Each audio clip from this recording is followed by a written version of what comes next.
Assalamualaikum warahmatullahi wabarakatuh. Bismillahirrahmanirrahim. Alhamdulillahilladzi an'amana bi ni'matil iman wa waqona 'anil kufri wasyirki wal isyan. Asyhadu an la ilaha illallah wahdahu la syarikalah syahadatan tunjina minan niran. Wa asyhadu anna Muhammadan abduhu wa rasuluh nabiyyun ja'ana bil bayyinati wa basyarana bil jinan. Allahumma sholli wa sallim ala sayyidina Muhammad wa ala alihi wa ashabihi ahlil ilmi wal irfan. Amma ba'd. Kepada kaum muslimin dan muslimat yang dirahmati Allah Subhanahu wa ta'ala, marilah kita tingkatkan takwa kita kepada Allah Subhanahu wa ta'ala dengan menjauhi segala larangannya dan menjalankan semua perintahnya. Jika semua larangannya bisa kita hindari, kita tinggalkan, pastinya kita akan mendapatkan kebahagiaan yang sejati. Akan tetapi jika larangannya malah kita langgar, pastinya kita akan mendapatkan kerugian yang besar sekali. Baik rugi di alam dunia ini maupun rugi di alam akhirat nanti. Kaum muslimin wal muslimat yang dirahmati Allah Subhanahu wa ta'ala, jika ada banyak musibah yang terjadi di dunia ini, amalan apa yang paling baik dilakukan? Jika ada banyak musibah yang terjadi di dunia ini, amalan apa yang baik diamalkan? Kita semua berharap mudah-mudahan musibah besar seperti penyakit corona ini, takdir Allah Subhanahu wa ta'ala yang tidak disertai murkanya Allah. Dan mudah-mudahan jika kita mau mengamalkan amalan di bawah ini, penyakit corona ini cepat-cepat sirna di daerah kita, di negara kita. Amin, Allahumma amin. Amalan tersebut seperti apa? 1. Bersedekah. Kita bisa mengamalkan sedekah. Qala sallallahu alaihi wasallam, as-shadaqatu tarudul bala wa tutawwilul umri. Nabi sallallahu alaihi wasallam bersabda, sedekah itu menolak bala dan membuat panjang umur. Wa qala aidon, as-shadaqatu tamna'u sab'ina naw'an min anwa'il bala'i ahwanuha al-judam wal baros. Nabi SAW bersabda, sedekah itu bisa mencegah 70 macam dari macamnya bala, dan yang paling ringan ialah penyakit budekan atau penyakit belang. Jika ada musibah besar seperti penyakit corona ini, ya mudah-mudahan bukan murkanya Allah, tapi takdir biasa. Kita bisa mengamalkan istighfar. Astaghfirullahal adzim.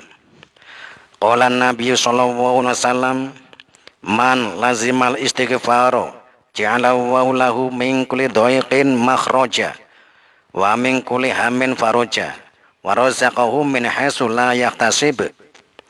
Nabi Muhammad sallallahu alaihi wasallam bersabda, barang siapa membiasakan membaca istighfar, maka Allah Subhanahu wa ta'ala akan menjadikan segala kesulitannya menjadi mudah, semua susahnya menjadi senang, dan dia akan diberi rezeki tanpa terduga-duga. Nomor 3, jika ada musibah besar seperti corona ini, dan mudah-mudahan tidak disertai murkanya Allah, kita bisa mengamalkan sholawat, membaca sholawat. Qala Nabi sallallahu alaihi wasallam, man asurat alaihi hajatun fala yaksir minas sholawati alayya fa innaha takshiful humum wal kurub wa taksirul arzaq wa taqdil hawaij.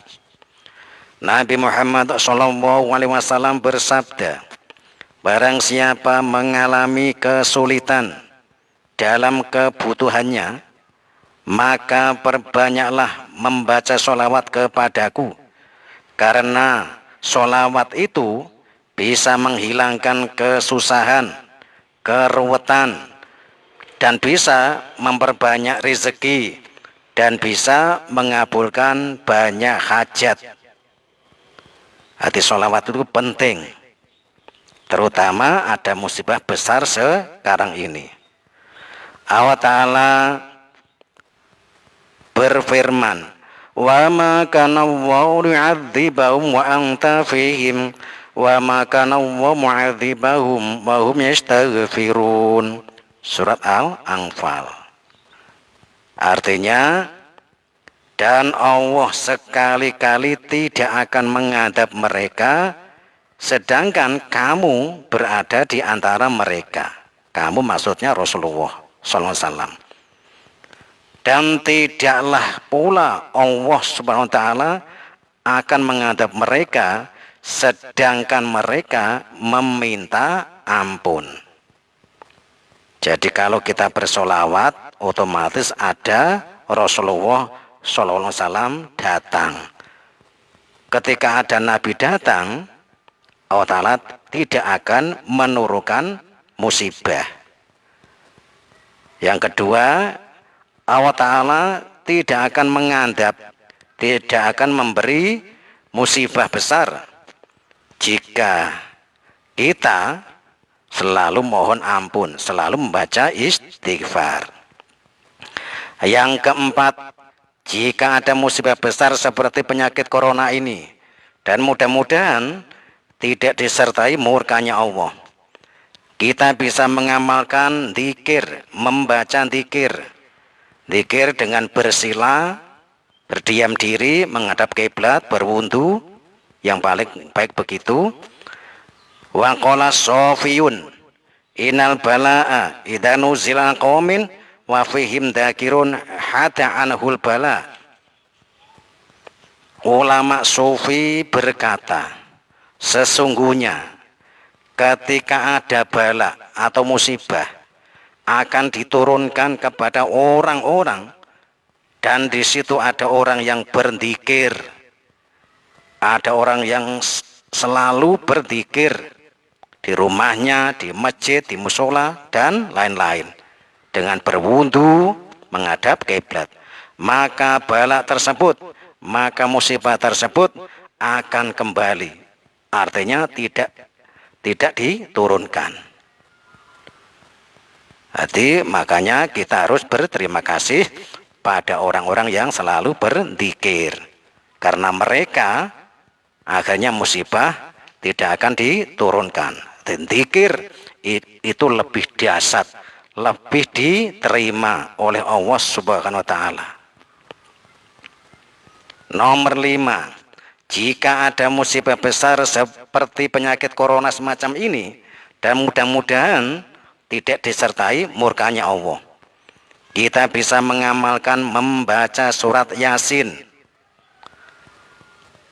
Fi ai baldatin idza tuliyat aw fusirat rafa'allahu ta'ala anhumul bala wal qahta wal ghala wa ta'un wal marad bi hurmatiha.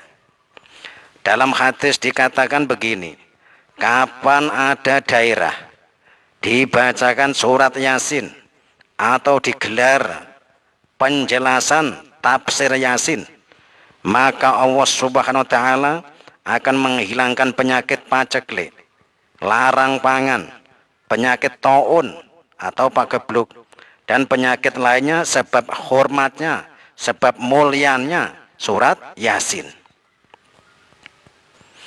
Yang keenam, jika ada musibah besar seperti penyakit corona sekarang ini, dan mudah-mudahan tidak disertai murkanya Allah, kita bisa mengamalkan wudhu, berwudhu. Wa fi hadisin qudsi, ya Musa, idza sabataka musibatun wa anta ala ghair wudu'in fala talumanna ala illa nafsaka.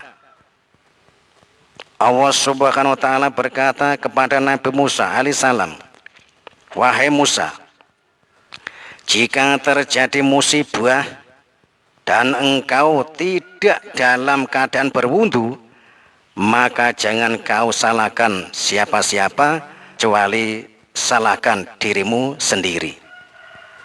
Tadi wudu termasuk amalan penting. Jika ada musibah bisa menolak. Saya ulangi, musibah yang tidak disertai murkanya Allah. Tadi sudah saya jelaskan, murkanya Allah terletak kepada kalau kita ada kemaksiatan, di sekitar kita ada kemungkaran, kita tidak berbuat apa-apa. Itulah letak murkanya Allah. Tapi kalau tidak ada murkanya Allah, kita bisa berwudu dan lain sebagainya. Sekarang nomor 7, jika ada musibah besar seperti penyakit corona semacam ini dan tidak disertai murkanya Allah, kita bisa membuat benteng atau tameng. Syekh Ahmad Tairobi qala akhbaroni ba'dul ikhwan annahu nuqila anis Syekh Utsman al-Junaidi al-Hambali qala man tala hadil kalimati muddata zaman ta'un kula yaumin sab'a marratin subahan wa misluha masaan lam yusibahu syai'un minhu wa man katabaha wa alaqaha fi baitihi lam yadkhulhu ta'un abadan madamat mu'allaqatan. Syekh Ahmad Tairobi berkata, aku diberi kabar dari temanku dari Syekh Utsman al-Jandi al-Hambali, berkata begini, barang siapa membaca kalimat ini pada zamannya penyakit taun atau pagebluk atau seperti sekarang ini penyakit corona, setiap hari 7 kali pagi dan sore, maka tidak akan kena penyakit pagebluk, tidak akan kena penyakit taun atau corona.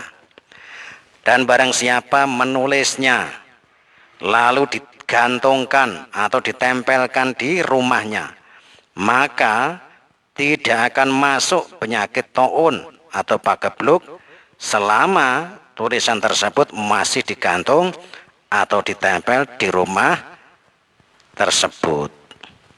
Ini sudah saya tulis, sudah saya berikan kepada teman-teman saya, karena kelihatannya cocok apa yang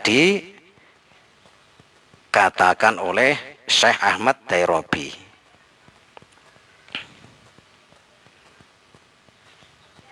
Tulisannya seperti apa, Kang?